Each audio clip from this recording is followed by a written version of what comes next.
Dipesh, over to you. बिल्कुल ललित, राजनीति का आपने जब जिक्र किया तो फिर दमोह उपचुनाव वैसे ही याद आने लगता है, क्योंकि जब से प्रदेश में संक्रमण की स्थिति या फिर ये कह लीजिए देश में संक्रमण की स्थिति बढ़ी है, तब से दमोह चुनावी लिहाज को छोड़कर एक और हॉटस्पॉट सा बनता हुआ दिखाई दे रहा है, सिर्फ बयानों के जरिए, बयानों के मसले से।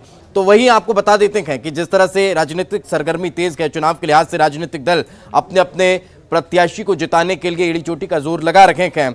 तो वहीं यहां आज एक थोड़ा सा अपडेट ये निकलकर सामने आया है कि आखिरी दौर में चुनाव प्रचार में सीएम का रोड शो होने वाला था, लेकिन कोरोना के बढ़ते संक्रमण को लेकर इसे टाल दिया गया है। ज्योतिरादित्य सिंधिया का भी दमोह दौरा था, वो भी निरस्त कर दिया गया है। पार्टी की तरफ से जारी कार्यक्रम में ज्योतिरादित्य सिंधिया का 13 और 14 अप्रैल को दमोह में चुनाव प्रचार निर्धारित था। 13 अप्रैल को केंद्रीय मंत्री प्रहलाद पटेल के साथ सिंधिया दमोह पहुंच रहे थे और पार्टी के पक्ष में चुनाव प्रचार उनके द्वारा किया जाना था। कार्यक्रम के तहत ज्योतिरादित्य सिंधिया को 14 अप्रैल को दमोह में बड़ा शो करना था, लेकिन सिंधिया के कार्यक्रम को फिलहाल टाला गया है। इसका कारण नहीं बताया गया, लेकिन पूरे दमोह चुनाव में सिंधिया एक बार फिर प्रचार में पहुंच पाएंगे। वहीं दूसरी तरफ 2018 के चुनाव में दमोह सीट पर जीत हासिल करने वाली कांग्रेस पार्टी इस बार अजय टंडन के चेहरे पर आगे प्रचार में जुटी हुई है। पीसीसी चीफ कमलनाथ ने अजय टंडन के समर्थन में दमोह में रोड शो किया। दोपहर 2 बजे के बाद कमलनाथ अलग अलग प्रतिनिधि मंडलों से मुलाकात भी कर रहे हैं। तो ये अलग अलग तस्वीरें हैं। इससे पहले जरूर आपने सुना होगा कि चुनाव प्रचार जोर शोर से चल रहा है।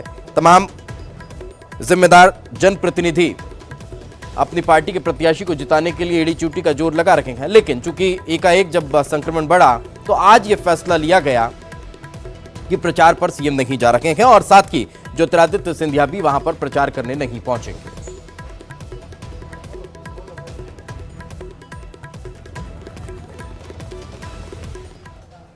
तो जैसा कि लगातार मैं आपको बता रहा हूं, सीएम ने प्रचार टाल दिया है। लगातार बढ़ते कोरोना संक्रमण को लेकर ये बड़ा फैसला लिया गया है कि संक्रमण चूंकि लगातार विकराल रूप लेता जा रहा है और यही वजह है कि प्रचार पर न जाने का उन्होंने फैसला लिया है। विधानसभा के मेरे प्रिय बहनों और भाइयों, भांजे और भांजियों, आज मैं चुनाव प्रचार के लिए रोड शो के माध्यम से दमोह आपके बीच आ रहा था, लेकिन कोरोना का संक्रमण लगातार बढ़ता जा रहा है। संकट विकट है। मुझे कई व्यवस्थाओं का निर्माण करना है। लोगों के प्राण बचे, इसलिए ऑक्सीजन की उपयुक्त व्यवस्था, रेमडेसिविर इंजेक्शन की व्यवस्था, आवश्यक अन्य सभी व्यवस्थाएं इस समय जनता का जीवन बचाने के लिए महत्वपूर्ण है।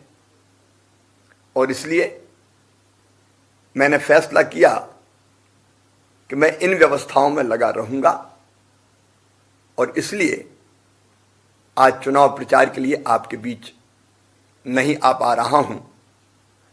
मेरी आपसे प्रार्थना है कि भले ही मैं रोड शो में ना आ पाऊं, मैं दमोह के संपूर्ण विकास का आपको वचन देता हूं। बहुत बहुत धन्यवाद।